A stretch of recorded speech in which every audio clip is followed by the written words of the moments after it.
Ontem, segunda-feira, 7 horas da manhã, meu dia podia ter ficado arruinado, a minha semana ter ficado arruinada se eu tivesse caído numa armadilha, que eu chamo a armadilha do idioma.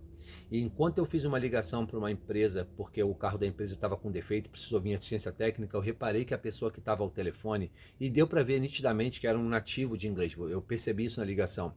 Ele por duas vezes ele debochou do meu idioma durante a ligação. E eu podia ter feito duas coisas, ou ter ficado chateado com aquilo, deixado aquilo estragar minha semana, ou eu ter pensado da forma que eu pensei. Foi, eu tenho um sotaque, ele é arrastado, mas eu consigo me comunicar. Isso é mais importante. Eu tenho um sotaque, muitas das vezes eu falo palavras erradas, mas eu tenho que ir adiante. Então isso me ajudou. Então, eu conheço uma porção de gente, cara, que hoje está paralisado nas suas vidas profissionais porque elas não têm coragem de mandar um e-mail para fazer uma marcação de entrevista de inglês porque ela tem medo de falhar no inglês, ela tem medo de ficar nervosa.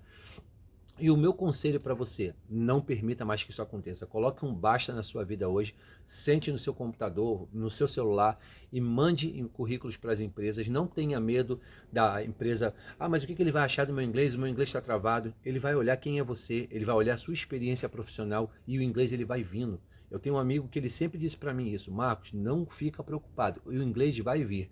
E eu posso dizer para você, eu garanto para você que isso aconteceu comigo. Eu fiquei um ano numa escola de inglês, todos os dias à noite eu ia para a escola de inglês. Eu saí dessa escola entendendo, mas nada acontecia.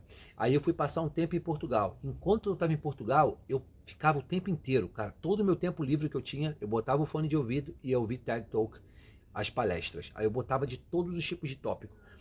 E eu me lembro que nesse tempo que eu fiquei lá por 2 anos. Cara, chegou um momento que eu me lembro desse dia. Eu botei o telefone assim, eu falei assim, peraí, eu tô entendendo. Veio como se eu estivesse entendendo em português na minha cabeça. Foi ali que eu falei assim, cara, eu lembrei daquele meu amigo que ele disse, uma hora vem. Então, não permita que isso aconteça com você, que alguém riu do teu sotaque. Eu vou falar para você, todas as nacionalidades têm sotaque. Você vai perceber isso com o tempo. Quando alguém me liga, eu já sei se é um russo, se é um chinês, se é um maori. Eu conheço já o sotaque das pessoas, porque as pessoas têm sotaque, isso é comum. Quando você tem um outro idioma, você vai ter um sotaque, isso é normal. Quando pessoas me ligam falante de espanhol, eu já sei. Às vezes uma pessoa fala comigo alguma coisa na rua em inglês, eu já falo em espanhol, porque eu já brinco com a pessoa em espanhol, porque eu já sei que ela vai falar espanhol comigo. Então isso é normal, isso vai acontecer. Então não permita que essas coisas aconteçam com você. Cara, bota a cara para bater, porque se eu não tivesse tomado essa decisão, se eu não tivesse mantido essa mentalidade de que eu ia com sotaque, que eu ia falar errado, que as pessoas iam ficar sem me entender, eu não tinha conseguido o emprego que eu consegui hoje, não ganharia o excelente salário que eu ganho hoje. Por quê? Porque eu não tive medo. Quando eu estava lá em Portugal, que o meu chefe me ligou e perguntou, meu antigo chefe, que não de agora, se eu queria vir, falou, olha, não falo português e tal, você tem... Cara, eu abracei a causa e vim. E depois eu fui para uma outra empresa onde eu lido o dia inteiro com papéis, com documentos. Eu vou numa obra, que eu trabalho na construção, eu lido com os chefes da obra, os engenheiros da obra, os responsáveis da obra. E eu sei que às vezes uma pessoa fala comigo, às vezes eles estão ali, ainda mais quando é um nativo, quando tem um sotaque mais arrastado, às vezes eu tenho umas palavras que fogem, eu pego o contexto ali, tento responder, às vezes eu vejo que a pessoa não entendeu, eu vou lá e tento me explicar de novo. Não permita que o inglês seja uma barreira. O inglês, o espanhol, o coreano, o chinês, o que você estiver aprendendo, não permita que isso seja uma barreira para te impedir de ir avante, para você progredir na sua área profissional. Acredite que é possível, esqueça todos os obstáculos, não ouça pessoas, vai ver pessoas como essa pessoa que aconteceu isso hoje. Eu vou dar um exemplo para você, que eu gosto de trazer exemplos. Teve uma mulher que a gente estava numa casa e tinham muitos brasileiros nessa casa, e ela era a única falante do inglês. E eu estava sentado numa posição que eu falei assim, caraca, eu vou começar a falar com essa...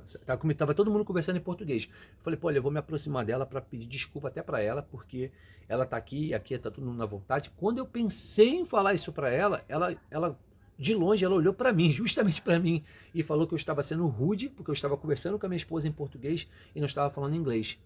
Sendo que a minha esposa não falava inglês na época, então não tinha como estar ali conversando. Quando eu pensei em explicar para ela isso, eu não consegui. E o que eu vou dizer para você? Normalmente as pessoas que têm essa mentalidade, que vão agir assim com você, põe uma coisa na sua cabeça, são pessoas que têm mentalidade fechada, são pessoas que não pensam em outras culturas, são pessoas que de alguma forma, elas não conseguem entender que existe um mundo fora daquela caixinha dela. Então, eu uso para você. Cara, eu vou falar uma coisa ainda mais afiada, que pode ser que isso até surja até como um pouco rude, mas quando alguém zombar de você, ou quando alguém agir com você de forma errada no inglês e você não quiser guardar aquilo, você quiser se defender de alguma forma, eu digo uma coisa para você, a ferramenta que eu tenho, eu já ando com ela preparada. Quando a pessoa age assim, a primeira pergunta que eu falo para ela é: quantos idiomas você fala? Pergunta em inglês. Eu já quebro ela, porque ela só fala inglês. Ou se for uma pessoa de outra nacionalidade, mas principalmente quem fala inglês. Você já chega para ela e fala assim: quantos idiomas você fala?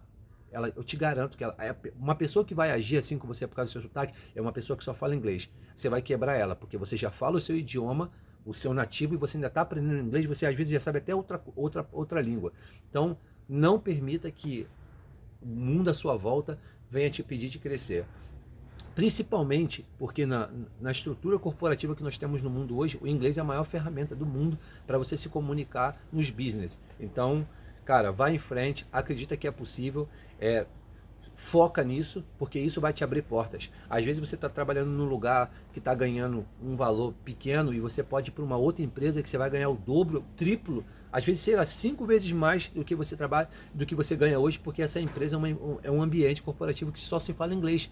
E eles querem você lá, e você está com vergonha de ir por causa do seu inglês. Não permita que isso aconteça mais, tá bom? Te vejo no meu próximo vídeo. Se você gostou desse conteúdo, cara, compartilha ele com alguém que você acha que é interessante compartilhar. Deixa um comentário aqui embaixo se você viveu alguma experiência relativa ao inglês, até para ajudar outras pessoas dessa comunidade também a perceberem que isso acontece, mas que a gente tem que driblar isso da melhor forma possível, entendeu? Se subscreve no meu canal do YouTube, que aí o YouTube vai reconhecer esse conteúdo. Desculpa o barulho aqui que eu estou filmando aqui no meu jardim. Então, o YouTube vai reconhecer que é um conteúdo importante e vai mandar ele para outras pessoas também, tá bom? Te vejo no meu próximo vídeo e obrigado.